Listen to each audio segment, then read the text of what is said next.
Et bonjour à tous, donc je suis Philippe Lally, je suis adjoint à la chef de service certification à la Haute Autorité de Santé. Ça, c'est évidemment ma fonction première et du jour. Mais ce qui me conduit à être auprès de vous aujourd'hui, c'est mon engagement. Mon engagement dans les travaux qu'a conduit la Haute Autorité de Santé sur le thème de la qualité de vie au travail, sujet que je continue à porter pour la HAS aujourd'hui. Alors, pourquoi? En fait, ce sont différents éléments conjoints d'ailleurs qui nous ont amenés sur ce terrain-là et sur le terrain de ce très ambitieux projet. En 2010, c'est d'une part euh, une enquête Ipsos que nous menions par principe, une enquête assez large, hein, qui visait à recueillir des perceptions, on va dire, de l'ensemble de notre environnement dès lors que nous allions développer une nouvelle version de la certification. Et à cette occasion-là, et lors de cette enquête, hein, qui a été conduite par un grand organisme d'enquête, un point nous a interpellés, c'est une considération des professionnels qui estimaient à ce moment-là que la certification prenait insuffisamment en compte le sujet de la qualité de vie au travail dans ses développements. Concomitamment à ça, c'est aussi ce que nous ont enseigné les travaux menés sur la bientraitance ou la maltraitance ordinaire et qui, sous un autre angle, éclairaient ce sujet très clairement. Et puis, évidemment, c'est le contact avec la littérature qui, si elle n'explicitait pas de façon nécessairement très claire le sujet de la qualité de vie au travail et notamment son lien étroit avec la qualité et la sécurité des soins, c'était malgré tout là, présent dans les productions. Et puis, nous avons été nombreux, je crois, à lire des sujets, enfin le sujet ou des publications autour du sujet des hôpitaux magnétiques, notamment. Enfin voilà, il y a tout cela. Et puis, il y a, et c'est sans doute un élément extrêmement important, puisque ça a été notre voie d'entrée, c'est l'inscription de ce sujet-là, de ce thème-là, dans la certification V2010. Et en fait, finalement, les choses se passent un peu conjointement. Nous entrons ce thème dans la certification et concomitamment, nous démarrons ces travaux à la Haute Autorité de Santé.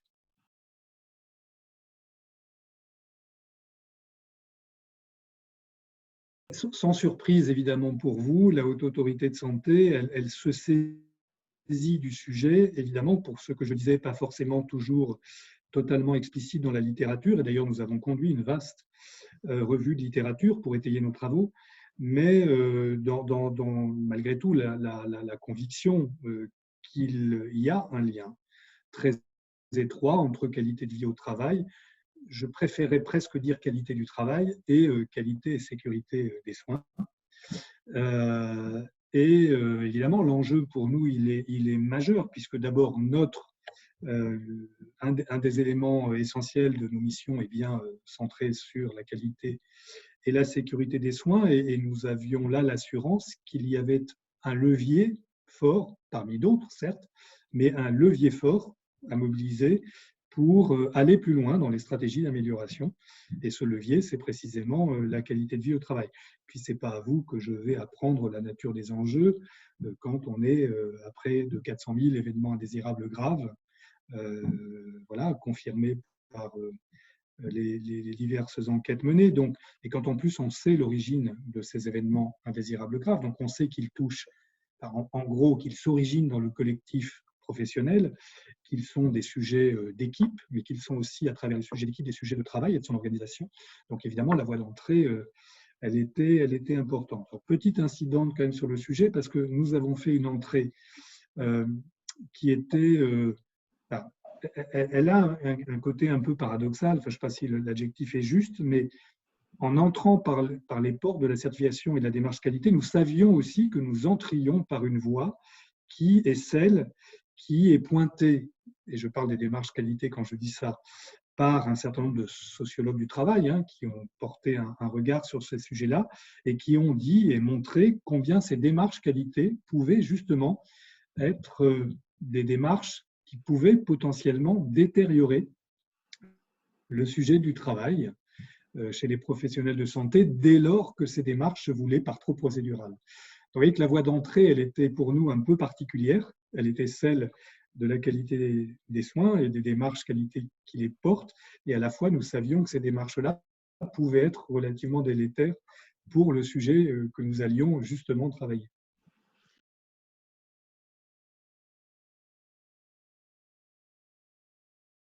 La maison HAS, si je puis dire, enfin la Haute Autorité de Santé, pardon, a vocation à produire des recommandations. Là parmi les livrables du projet, il y a, d'ailleurs il est évidemment consultable sur notre site, un guide, qui est un guide qui se veut d'ailleurs assez simple.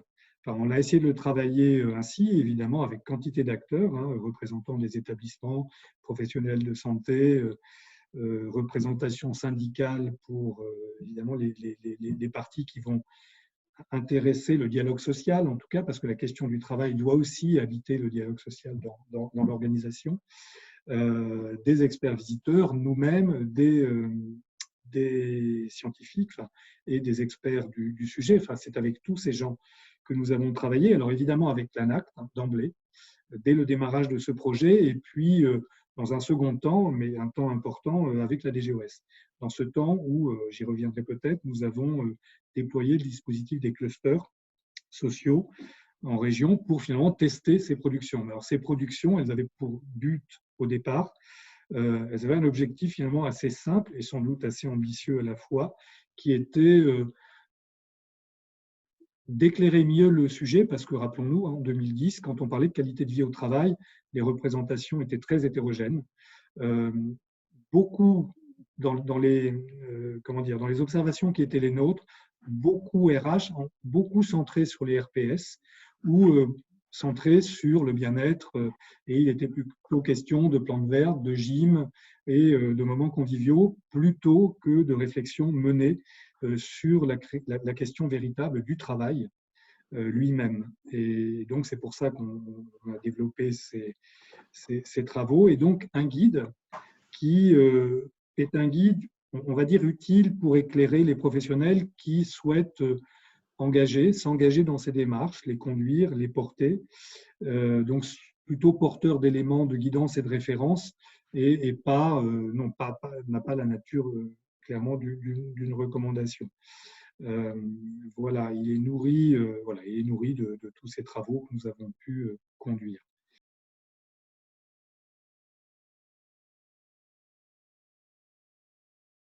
Alors, il dit des choses, il dit des choses finalement assez simples. Si je résume à très très grands traits, il dit que ces démarches, elles doivent être nécessairement portées par la gouvernance. C'est une forme de prérequis. Ces démarches, elles doivent nécessairement appeler l'engagement des professionnels de terrain, mais dans une mobilisation qui n'est pas toujours au rendez-vous, ou qui n'est pas toujours sollicitée en tout cas, de leur capacité à agir et à agir directement sur leur travail. Et ça, c'est sans doute le fondement premier de la démarche. C'est-à-dire que seuls les professionnels, c'est en tout cas ce que nous disons, seuls les professionnels sont les experts de leurs organisations et de leurs pratiques et finalement sont capables d'en produire une analyse collective, d'en repérer les éventuelles insuffisances ou les problématiques qui viennent brider ce travail dans sa bonne réalisation et donc d'être en capacité de générer collectivement et de faire consensus là-dessus sur des recherches de solutions visant à améliorer le travail et de les expérimenter. C'est tout le sens de la démarche qualité de vie au travail. Et ce que nous disons aussi, c'est que pour reboucler avec la nécessité de l'engagement de la gouvernance, c'est ce qui est aussi un déterminant, les expérimentations l'ont très très bien montré, c'est que la gouvernance, à la fois, elle est là pour impulser et poser le cadre, mais elle est aussi attendue dans sa capacité à valider, à endosser les expérimentations, en tout cas ce qui ressort des expérimentations comme finalement nouvelle organisation proposée et concluante puisqu'on l'a testée, dans les expérimentations menées, et donc d'endosser cette nouvelle organisation. Vraiment, si la gouvernance finalement n'est pas au rendez-vous de ce moment où il s'agit de dire je prends acte et c'est bien ça demain la nouvelle organisation et nous la validons en tant que telle parce que vous l'avez testée, expérimentée, qu'elle fonctionne, évidemment ça ne marche pas. Autre point, très clairement, dès lors qu'on entre dans ces démarches, il est assez clair que ça vient interroger le management lui-même et la manière dont il se conçoit. Ces démarches-là peuvent pas, de notre point de vue, et là aussi les expériences le montrent, ne peuvent pas être véritablement portées, déployées dès lors qu'on est dans des organisations où le management est un management rigoureusement vertical. On ne peut pas appeler la responsabilisation des acteurs de terrain de leur capacité à agir sur leur travail et sur leur organisation si notre conception du management est précisément une conception d'un management descendant qui plutôt impose et n'est pas au contraire dans une forme de démarche bottom-up qui va aller se nourrir des expertises du terrain pour faire évaluer l'organisation et générer parfois, et c'est souvent le cas, des innovations organisationnelles très simples, mais qui vont terriblement améliorer la qualité du travail, du coup du fonctionnement de l'équipe et évidemment, à la périphérie de ça, la qualité des soins délivrés par les membres de cette équipe ou de ces équipes.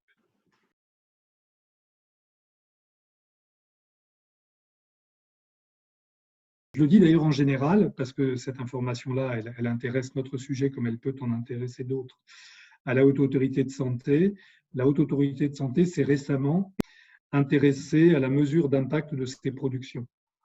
Donc viendra un moment où on se posera aussi la question de façon beaucoup plus organisée et structurée autour de finalement ce guide niveau d'appropriation impact, qu'en est-il.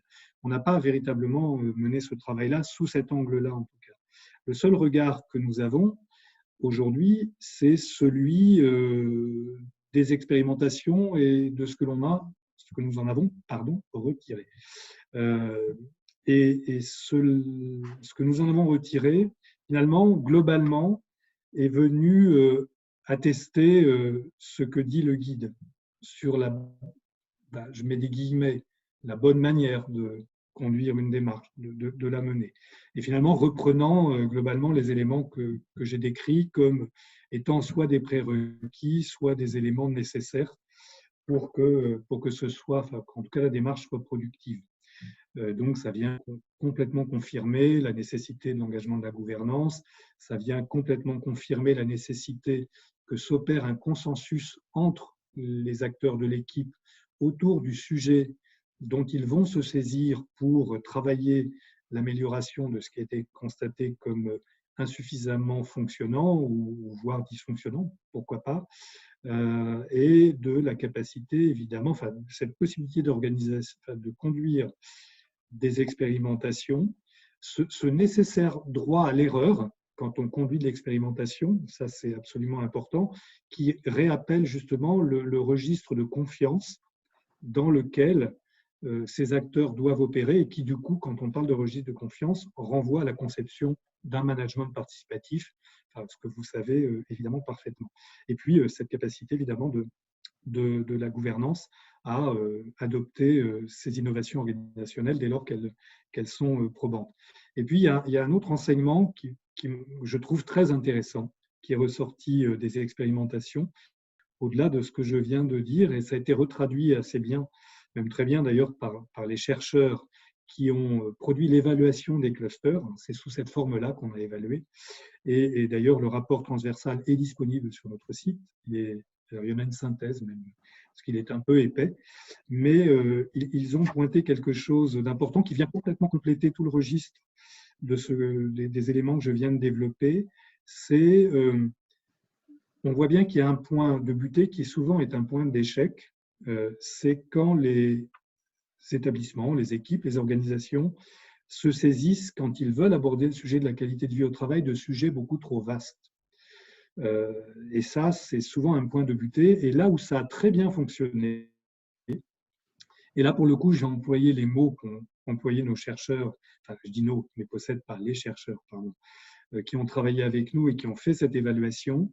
Ils disent ça marche quand les collectifs entrent dans ce sujet en attrapant un détail de l'activité. C'est-à-dire, en gros, un petit sujet. Alors, ça pourrait être mis un peu en parallèle avec les irritants du Lean ou des choses un peu comme ça, mais en tout cas, rentrer par quelque chose d'assez simple, mais qui est quand même réellement problématique et conçu, en tout cas, oui, conçu par l'ensemble de l'équipe d'un point de vue consensuel, comme un sujet problématique pour tous et qui vient altérer la qualité du travail. Et bien, quand on aborde ces sujets-là en étant sur des périmètres pas trop grands, et que très vite, du coup, on peut expérimenter des solutions qui sont basées évidemment sur la résolution d'un problème qui est assez clairement limité dans son périmètre, ça marche. Voilà. Quand on dit que la QVT va s'emparer d'un sujet du type les approvisionnements logistiques, je ne sais pas, la relation interétablissement dans un GHT, on est à peu près sûr d'échouer parce que c'est infiniment trop vaste, c'est insaisissable. Voilà, ça fait vraiment partie des enseignements que l'on a tirés. Et la mise à l'épreuve des éléments portés par le guide, comme voilà une manière sans doute assez efficace de conduire ces démarches, eh bien, quand ces acteurs dans les clusters se sont saisis de ces mêmes éléments, on a pu voir que quand, en gros, tout s'appliquait, eh bien, ça marchait. Voilà. Mais en général, quand il manque un élément, ça ne marche pas.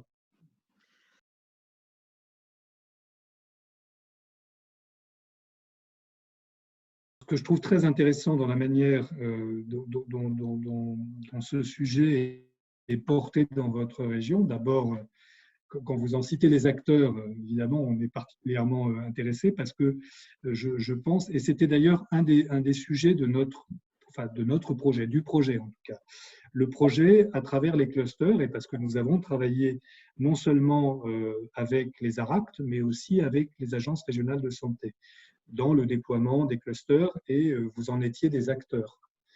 Ça, c'est important.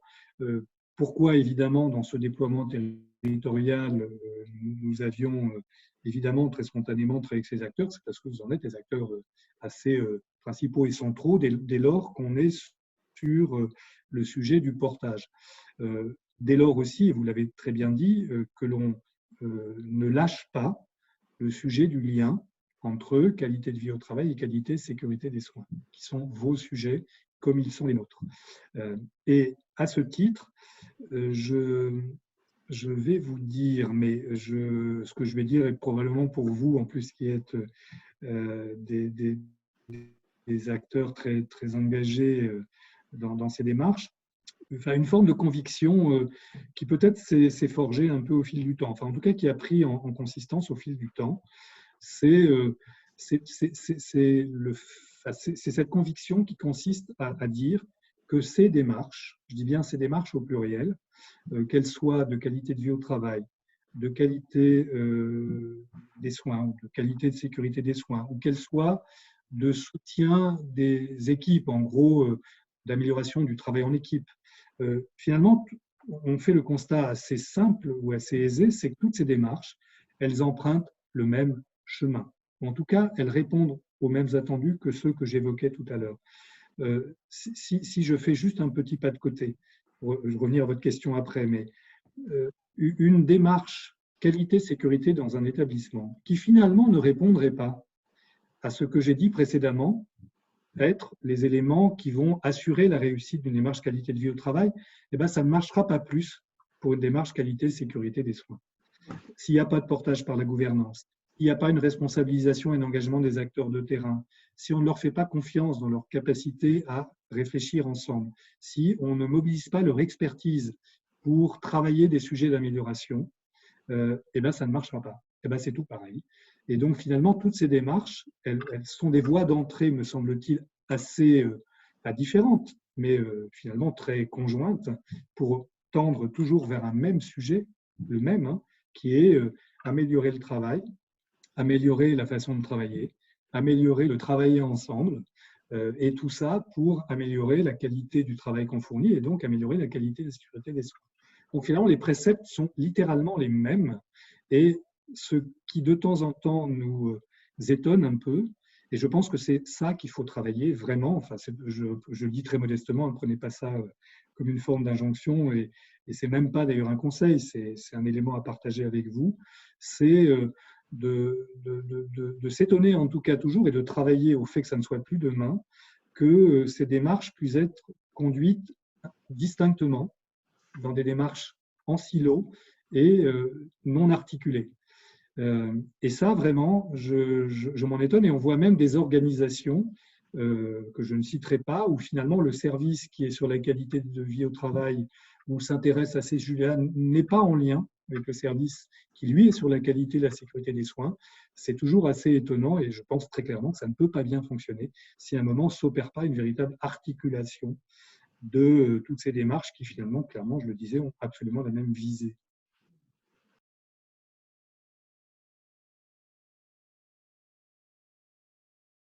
Vous délivrez un message, en tout cas pour votre journée. Alors d'abord, un qui m'est très personnel, c'est la frustration que j'ai à ne pas être avec vous physiquement en tout cas, et vraiment je le regrette parce que je serai loin de France à ce moment-là. Donc je vous souhaite évidemment une journée très productive. Je suis évidemment, c'est pour ça que je regrette de n'être pas là, parce que ces journées-là, il faut qu'il y en ait plus et plus. Elles sont très importantes et elles sont d'autant plus importantes qu'elles s'inscrivent justement dans ce que je viens de dire et qu'assurément vous partagez. C'est qu'il faut, à travers ces journées, dans la manière que vous avez de les construire et de les animer et d'y associer évidemment tous les acteurs qui sont là aujourd'hui, c'est comment à un moment vous travaillez très fortement à ce que je disais tout à l'heure, c'est-à-dire une mise en articulation de ces démarches. Vous ne pouvez pas isoler l'une de l'autre, vous ne parlerez jamais de qualité de vie au travail si vous ne parlez pas qualité sécurité des soins, si vous ne parlez pas équipe. Et du coup, en disant ça, puisque nous serons, vous et nous, finalement, c'est le 5 mars, je ne crois pas me tromper pour vous, eh bien, très peu de temps après, nous allons publier et diffuser l'ensemble des éléments qui constituent la V 2020.